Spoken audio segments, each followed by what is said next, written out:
बड़ी मुश्किल से ये भगवत चर्चा करने का, भगवत स्मरण करने का, भगवत भजन करने का सौभाग्य प्राप्त होता है।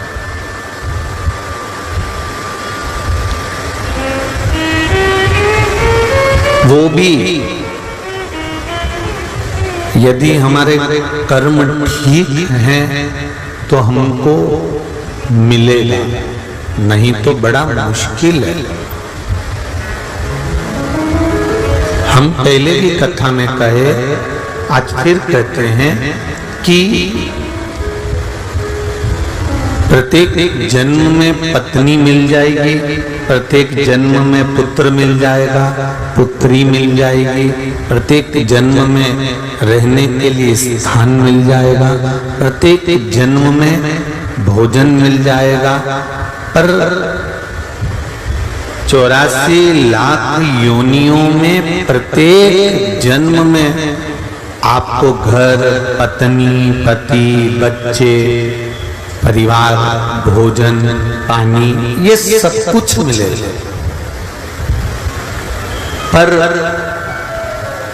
प्रत्येक जन्म में शिव महापुराण की कथा नहीं मिलेगी, ये केवल एक मनुष्य जन्म में ही मिलेगी।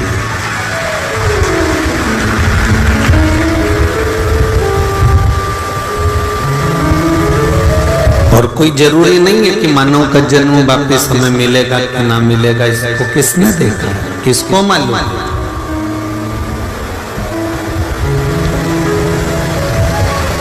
प्रत्येक जन्म में पत्नी मिलेगी, बच्चे मिलेंगे, कुटुंब मिलेगा, कबीला मिलेगा, नाते रिश्ते सब कुछ प्राप्त होंगे। प्रत्येक जन्म में भोजन भी मिल जाएगा। पर प्रत्येक जन्म में शिव महापुराण की कथा, राम कथा, कृष्ण कथा, भगवान का भजन, ये प्रत्येक जन्म में नहीं मिलने वाला।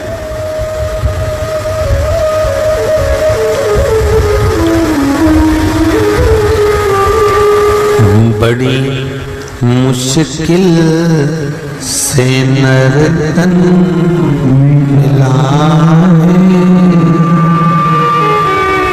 एक वाणी के काबिल नहीं है, ध्यान हरि का हृदय से न भूलो, ये भुलाने के काबिल नहीं है। बड़ी मुश्किल से ये मानव का शरीर मिला है, बड़ी मुश्किल से ये नर तन मिला है।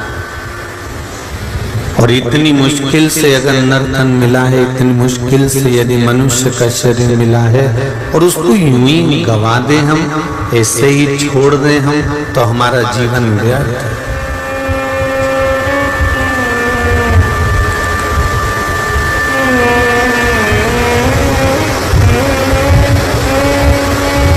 कितनी बेचैनी होती है जब हमारे मोबाइल में नेटवर्क नहीं आता। बोलो जी जी सही है कि गलत है? हमारे मोबाइल में नेटवर्क नहीं आता तो कितनी बेचैनी होती है कि अब मैं व्हाट्सएप कैसे चलाऊं, मैं फेसबुक कैसे चलाऊं, मैं यूट्यूब कैसे चलाऊं, मैं इंस्टाग्राम कैसे चलाऊं। कितनी बेचैनी। 2 बार तो मोबाइल बंद चालू करके देख लिया, ये चल क्यों नहीं दिया? तो किसी ने कहा बैलेंस नहीं होगा। नहीं, बैलेंस तो है।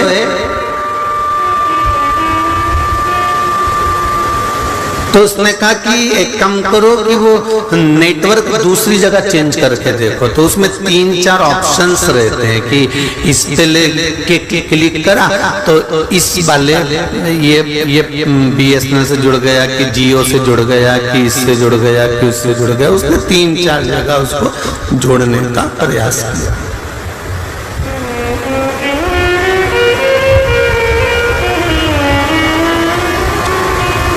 इसके बाद भी अगर बैलेंस, इसके बाद भी अगर नेटवर्क नहीं मिल रहा, तो फिर मन में सोचा एक काम करती हूँ, अपनी बिल्डिंग में जो दुकान वाले का वाईफाई लगा है ना, उससे कनेक्ट कर लेते।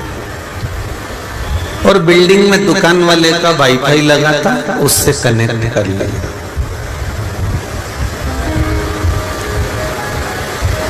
परंतु वो कनेक्ट कर तो लिया, अगर तुम्हारे मोबाइल में नेटवर्क आ रहा होता तो तुम मोबाइल कहीं पे भी लेके चले जाओ, तुम्हारा नेटवर्क रहता तो तुम व्हाट्सएप चला सकते थे। बोलो जी जी सही है, तुम फेसबुक यूट्यूब चला सकते थे। पर तुमने जिसकी बिल्डिंग में से, जिसके वाईफाई में से कनेक्ट करा है, तो वो केवल यहीं चलेगा, दूसरी जगह गए, बोलो जम के बोलो, बंद हो जाएगा। इसलिए अपने मोबाइल का नेटवर्क पूरा मिलना चाहिए, और मोबाइल का नेटवर्क के लिए सबसे मूल है कि आपका मोबाइल सही तरह से कनेक्ट हुआ कि नहीं हुआ, वो मोबाइल में देखना पड़ेगा। कई बार फंक्शन गड़बड़ हो जाते हैं, ऐसा होता है। हम मंदिर जाते हैं तब हमारे मन में शांति रहती है, हम तीर्थ जाते हैं तब हमारे मन में शांति रहती है, जब हम कहीं पवित्र स्थान पर जाते हैं तब हमारे मन में शांति रहती है, जब हम कथा में जाते हैं तब हमारे मन में शांति रहती है। और जैसे ही कथा में से निकल कर गए, जैसे ही मंदिर से निकल कर गए कि वाईफाई का नेटवर्क बंद हो जाता, फिर हमारे मन में शांति नहीं रहती। घर पहुंचे और फिर वही काम, लोभ, विषय, वासना, आसक्ति, तृष्णा। जब तक कथा में बैठे हो ना, तब तक तो ऐसा लगेगा बिल्कुल सीवर वाला महाराज बिल्कुल बेचारा कितना सही बोल रही है, एकदम जोरदार बोल रही है, बिल्कुल सही बोल रहा है। और जैसे ही यहाँ से निकले चप्पल पहन के, अब महाराज का तो काम ही यही है, वाईफाई गया। जो कनेक्ट करा था ना स्टेशन पे, जो कनेक्ट करा था तुमने बिल्डिंग पे से, जो कनेक्ट करा था दूसरे के वाईफाई से, वो वाईफाई का कनेक्शन कट गया और मोबाइल बंद हो गया। फिर घर पहुंचे, फिर विचार करा कि अब मैं मेरा वाला मोबाइल देखती हूँ, और फिर खुद के भीतर का मोबाइल छाटना चालू करा, तो विचार करा नेटवर्क नहीं आ रहा, नेटवर्क नहीं आ रहा, नेटवर्क नहीं आ रहा। कभी कभी नेटवर्क आ जाता है एकदम, तो 2-4 मैसेज तो खुल जाते हैं। कभी कभी एकदम नेटवर्क आ जाता है। मैंने कल काम कर रही थी, कोई झूठ बोल रही थी, इतनी देर में नेटवर्क आ गया, और आते से जैसे पकड़ते से इसके मन में आया, नीरे सीवर वाला महाराज ने बोला था ऐसा नहीं करना, अपने को ऐसा नहीं करना, और बता के और नेटवर्क गायब तुरंत।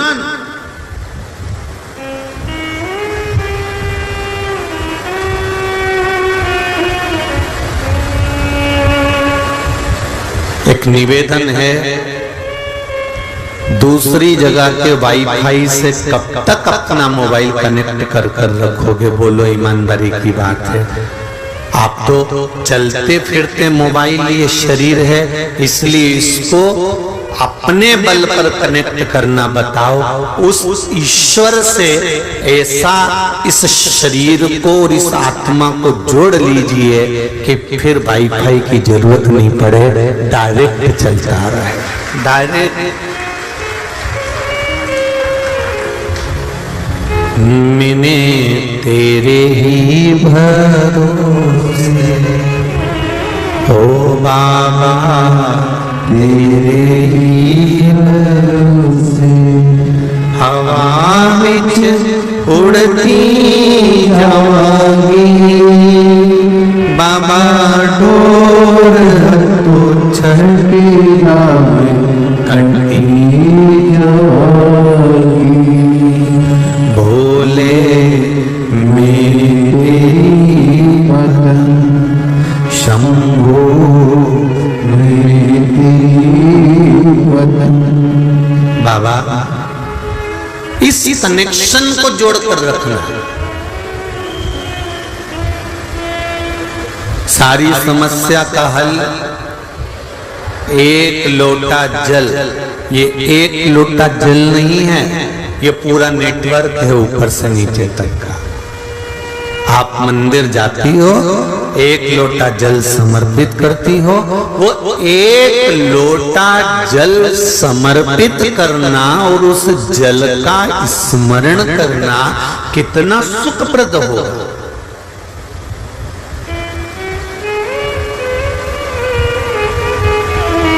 कितना सुखप्रद।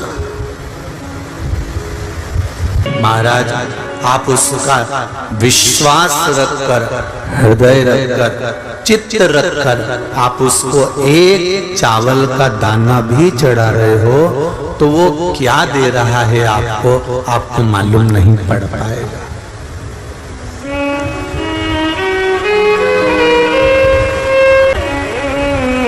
उसने कृपा करी है, तभी तो हम यहां बैठे हैं।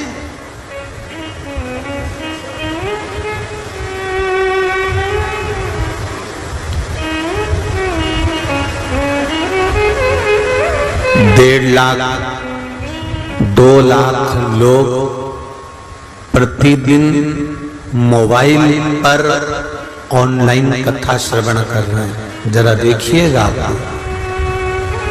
और यहाँ 2-2, 3-3 लाख लोग रोज कथा श्रवण कर रहे हैं। टीवी पर आस्था चैनल पर करोड़ों में लोग कथा सुन रहे हैं। अगर इतनों में से 1% भी भगवान अगर किसी के दुख का हरण कर रहा है तो मेरा शंभु बहुत बड़ी कृपा कर रहा है। इससे बढ़कर और क्या चाहिए? क्या करना हमको?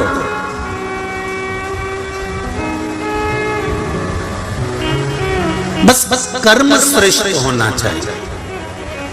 अगर आपका और हमारा कर्म श्रेष्ठ है, कर्म अगर सही है, कर्म पे तो व्यक्ति पूजाता है। परशुराम भगवान भी ब्राह्मण थे और रावण भी ब्राह्मण था।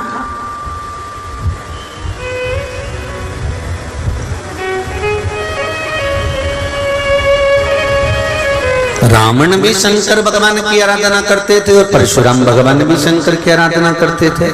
बोलो सही है कि गलत है? रावण भी तप करता था और परशुराम भगवान भी तप करते थे। रावण भी साधना करता था और परशुराम भगवान भी साधना करते थे। परशुराम भगवान भी ब्राह्मण थे और रावण भी ब्राह्मण था, पर दोनों में कर्म पूजा गए। रावण ब्राह्मण था पर एक कर्म ऐसा कर गया कि चौराहे पर उसका पुतला जल रहा है, और परशुराम भगवान ऐसा कर्म कर गए कि मंदिर के अंदर पूजा रहे हैं। ये कर्म पूजा। ब्राह्मण दोनों हैं, दोनों ब्राह्मण हैं, पर ये दोनों का जो कर्म है, ये दोनों जो कर रहे हैं, दोनों के कर्मों की प्रधानता है। एक अच्छा कर्म करे, धनुष भी लेकर गए तो राजा जनक जी के सामने शंकर के धनुष को दे दिया। धनुष लेकर पहुंचे तो राजा जनक को प्रदान कर दिया। धनुष लेकर पहुंचे तो जग कल्याण का कार्य किया। और रावण ने अपनी सत्ता बनाने के लिए, अपना वैभव बनाने के लिए, अपनी प्रतिष्ठा बनाने के लिए अहंकार के शब्दों का संबोधन किया। अपनी वाणी को अभिमतता से लिप्त कर कर छोड़ा।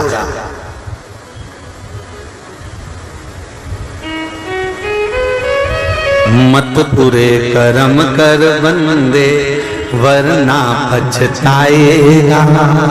भगवान की आंखों से तो बच नहीं पाएगा, तो बच नहीं पाएगा। कोई जरूरी नहीं कि आप बहुत ऊंचे औहदे पर बैठे हो तो आपका कर्म बुरा नहीं होगा। हो सकता है कि संसार में ऐसे कई लोग जन्म लेते हैं जिनका कर्म बुरा कर लेते हैं। बहुत विद्वान से विद्वान भी विद्वत्ता में लिप्त होने के बाद भी कर्म बुरा कर जाते। रावण में क्या कमी थी? सब कुछ था, सोने की लंका थी, मंदोदरी साथ थी, भरा पूरा परिवार था, कुटुंब कबीला था, शिव का उपासक था, शंकर की आराधना करता था, जिसके ससुर जिसके पिता स्वयं भगवान शंकर के यहाँ पर यजमान पांडित्य कर्म करते हो, ऐसे विद्वान रावण का कर्म बिगड़ जाना ये सोचने वाली बात है कि क्यों, किस कारण से। जब व्यक्ति का अभिमान, व्यक्ति का अहंकार, व्यक्ति की अभिमतता, व्यक्ति की अकड़, व्यक्ति का अहम जब सामने आ जाता है तो उसका करा धरा सारा की सारा कर्म बेकार हो जाता है। ये समझना है हमको कि हमारी वाणी में, हमारे व्यवहार में, हमारी विद्वत्ता में कहीं अहम प्रवेश तो नहीं कर गया, कहीं अहंकार प्रवेश तो नहीं कर गया।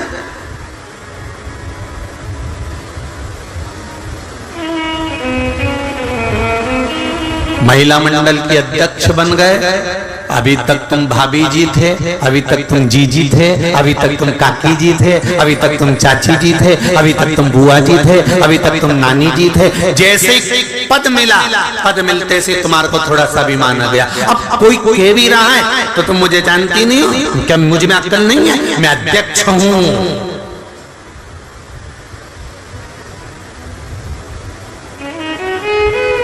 क्या मुझे में विद्वत्ता नहीं है? रावण को प्रत्येक मंदोदरी ने समझाया, स्वामी सीता को वापस दे दो, इस लंका को बचा लो। रावण कहता है तू मुझे जानती नहीं है, अभी मैं कितना विद्वान, सारे ग्रह मैंने बंधन करके रख रखे और तू मुझे समझाने चलती।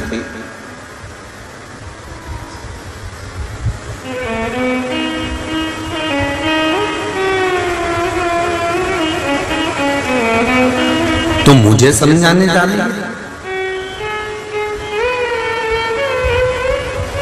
बहुत ऊंचे अवधे पर बैठने के बाद भी अगर अहंकार तुम्हारे साथ में है तो समझ लो कि तुम्हारा विनाश निश्चित है, विनाश निश्चित है।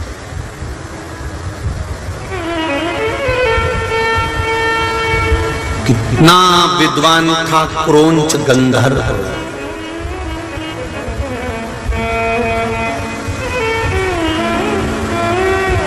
कितना विद्वान था क्रौंच गंधर्व।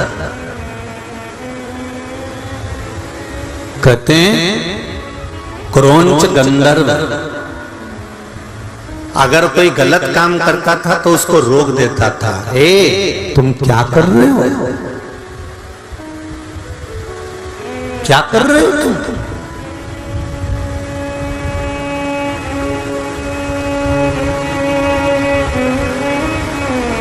कोई गलत मार्ग पर जाता था तो क्रौंच गंधर्व रोक देता था। कहां जा रहे हो तुम? ये गलत संगत की ओर नहीं जाना,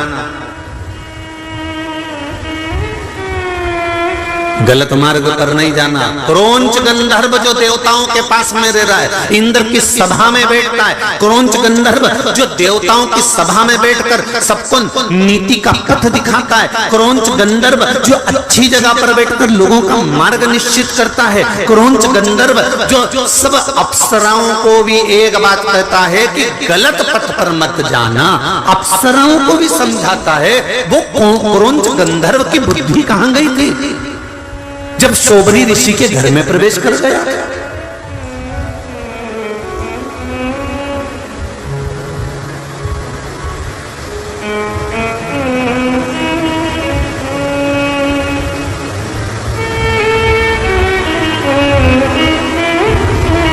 और किसके घर में गया?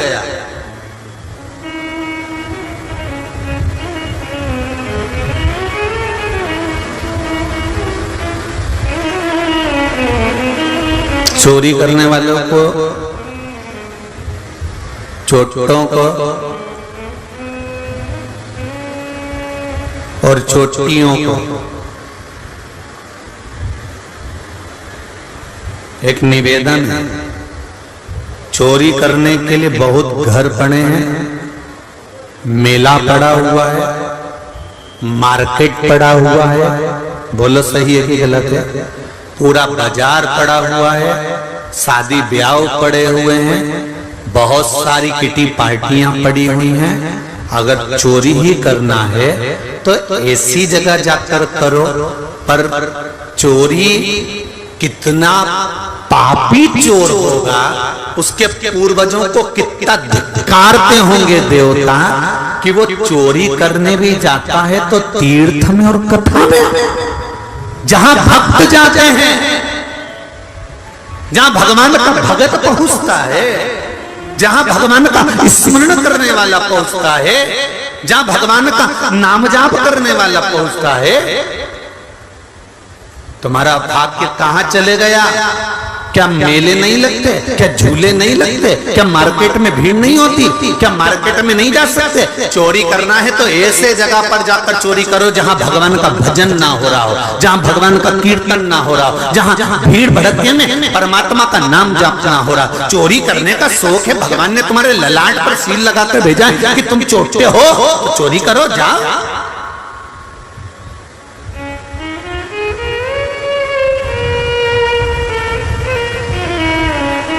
मना नहीं, पर निवेदन है। कोई गंगा नहाने के लिए गया, गंगा के घाट पर उसने कपड़े रखे, सामान रखे, किस हिसाब से बेचारा पर्स लेकर गया था, उसमें किराया था नहीं था, कितनी गड़गड़ी में, कितनी गर्दी में वो गंगा को नहाने के लिए गया कपड़े उतार कर, और तुम उसका सामान, तुम उसका बैग, तुम उसके पैसे लेकर चले गए, उसके पास किराया तक नहीं था। कितनी बद्दुआ दी होगी, कितनी बद्दुआ दी होगी। तुमने तो उसका पर्स रख लिया, तुमने तो उसकी चेन, तुमने तो उसका मंगलसूत्र, तुमने तो उसका सामान रख लिया, पर विचार करना कि भगवान के धाम में उसने कितनी बद्दुआ दी होगी। एक जन्म में तुम भोग नहीं सकते, ना जाने कितने जन्म होंगे, तो भी तुमको तड़प तड़प कर मरना पड़ेगा, तब भुगतोगे, तब मालूम। बहुत कठिन है बाबा। शिव महापुराण की कथा कहती है, एक सेठ के घर में से एक व्यक्ति ने कर्जा ले लिया था और कर्जा नहीं चुकाया था, तो उसी सेठ के घर में उसको भैंस बन के जन्म लेना पड़ा था। सेठ रोज दूध निकालता था और वो भैंस रोज रोती थी और अपनी बेस्ट फ्रेंड से कहती थी भैंस कि जीजी एक बात समझ में नहीं आती, ये सेठ जी हमारा पूरा दूध क्यों निचोड़ लेता है। तो जो बेस्ट फ्रेंड थी भैंस की, वो भैंस कहती थी कि ये सेठ बड़ा चतुर है, जिसको कर्जा देता है अगर वो चुका नहीं पाता है तो इसकी यहाँ भैंस बनकर दूध दे देकर चुकाता है। इसलिए निवेदन है, किसी का पैसा लो, किसी का धन लो, किसी का 10 रुपया भी लो, याद कर कर वापिस चुकाना, नहीं तो मालूम पड़े उसके घर में भैंस बनकर आना पड़े।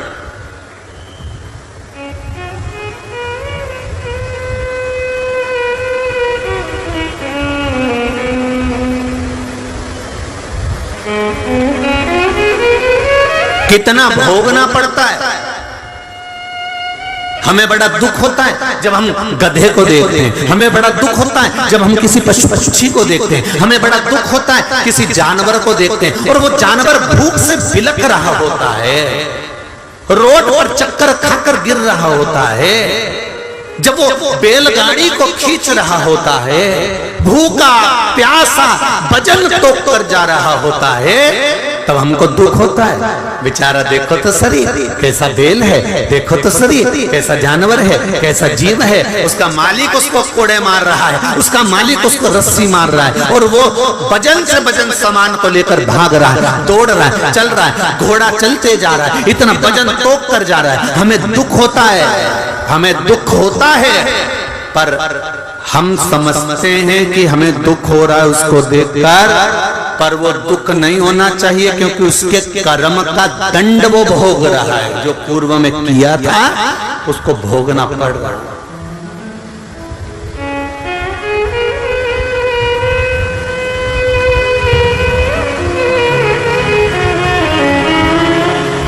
कर्म का खेल है। लंकाधिपति रावण वो भी ब्राह्मण है, परशुराम भगवान वो भी ब्राह्मण है। एक ने कर्म अच्छा करा तो मंदिर के अंदर पूजा रहे हैं, और एक ने अच्छी जगह बैठने के बाद भी कर्म बुरा कर दिया, इसलिए चुराए पर आग लगाया जा रहा है। क्रौंच गंधर्व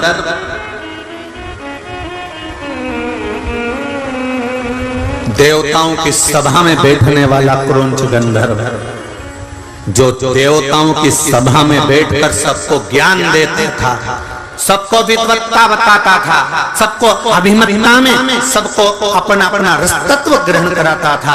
क्या कर रहे हो, कहां जा रहे हो, क्यों गलत काम कर रहे हो, क्यों गलत मार्ग पर जा रहे हो। जो इतना विद्वान होने के बाद क्रौंच गंधर्व शोभरी ऋषि के घर में प्रवेश कर गया, जिस समय पर शोभरी ऋषि की धर्म पत्नी मनोमयी और शोभरी ऋषि दोनों शंकर जी की आराधना कर रहे थे। दोनों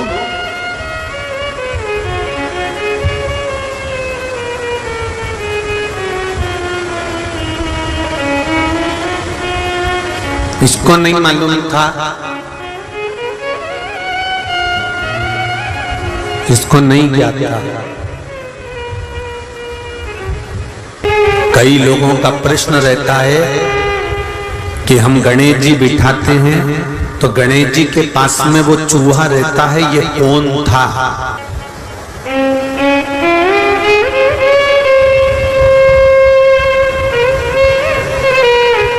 कई लोगों का प्रश्न है कि गणेश जी के साथ जो चूहा रहता है, हम गणेश जी बिठाते हैं तो चूहा साथ में रहता है, तो वो चूहा कौन था। तो उनको मालूम होना चाहिए कि चूहा कौन था, क्या गड़बड़ी कर गया था कि चूहा बन गया था। स्मरण होना चाहिए आपको।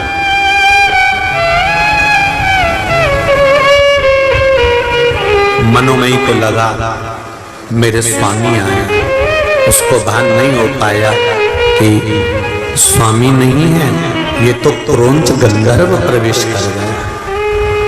और गलत सोच से, गलत विचार से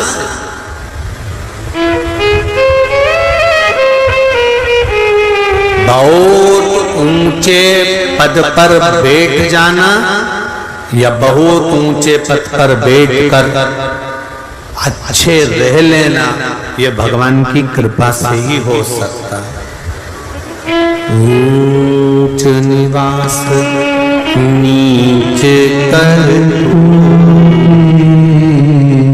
देख न सकत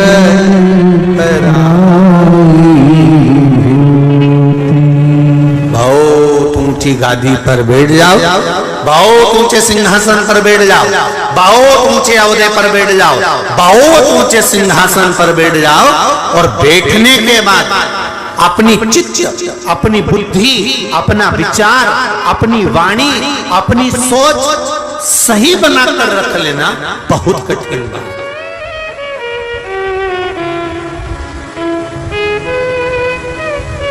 ऊपर कथा सुनने वालों से भी निवेदन करूंगा, भगवान से प्रार्थना करना, भगवान हमें ऊंचे सिंहासन पर बिठाना, हमें ऊंची गादी देना, हमें राष्ट्रीय ठाड़ देना, हमें दुनिया का सारा सुख देना, पर इतनी कृपा करना कि अपनी वाणी से, अपने द्वारा हम किसी को नीचा ना दिखाएं।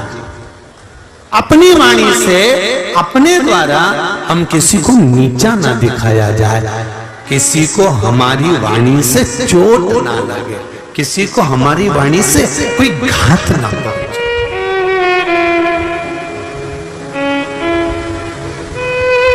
हम कई बार कथा में कहते हैं, आज फिर कह रहे हैं, आपका मन कथा में लगे तो आप कथा सुनो। आपका मन करे कि सियोर वाला महाराज कथा कह रहा है, उसमें कुछ शांत तत्व है, तो आप सुनो। नहीं है, आपके हाथ में रिमोट है, आप टीवी बंद कर दो। बहुत सारे महाराज आ रहे होंगे, चेंज कर दो तुरंत, बटन ही तो दबाना है, महाराज चेंज, उसमें क्या दिक्कत है। और दिल करे तुम्हारा कि हाँ कथा सुनना है और उसमें से कुछ ग्रहण करना है। मैं क्या वर्णन करूं, समझने वाला नहीं समझ सकता कि शिव ऐसा क्या है। किसी को अटैक आता है तो पंडित जी कभी नहीं कहते कि राम रक्षा स्तोत्र का पाठ करो, बोलते हैं क्या पंडित जी